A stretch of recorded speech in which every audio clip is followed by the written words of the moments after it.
Le style islamique. 650 principaux architectes, Mimar Sinan, Sedefar Mehmet Ara, Ousseid Issa Shirazi, Atik Sinan. Après la mort en 632 du prophète Mohammed, fondateur de l'islam, l'empire islamique se développa rapidement. En 750, il s'étendait de l'Espagne et du Maroc à l'ouest, à l'Asie centrale et l'Afghanistan à l'est. Comprenant principalement mosquées, tombeaux, palais et forteresses, le style islamique puise ses influences dans les architectures perses, romaines, byzantines, chinoises et indiennes, tout en développant ses propres caractéristiques comme des motifs répétés, scripturaux, une géométrie précise, des coupoles et arcs, ainsi que des minarets.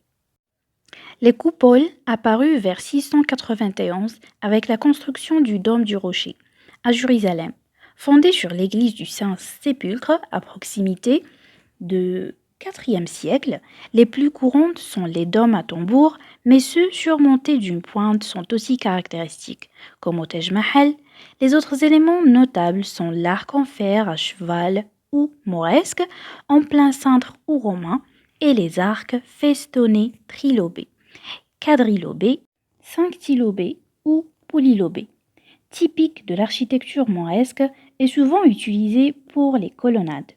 Après la conquête de Constantinople par les Ottomans en 1453, ils convertirent la basilique Saint-Sophie en mosquée qui servit de modèle pour de nombreuses autres comme celle de Suleiman en turc, le Magnifique, en 1550-1557 à Istanbul.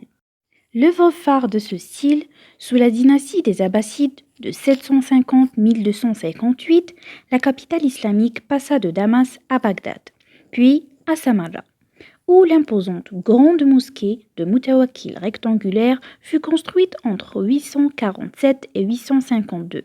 Cet édifice associe un hypostyle, une toiture soutenue par des colonnes, et un gigantesque minaret en spirale ou malouya, c'est-à-dire coquille d'escargot.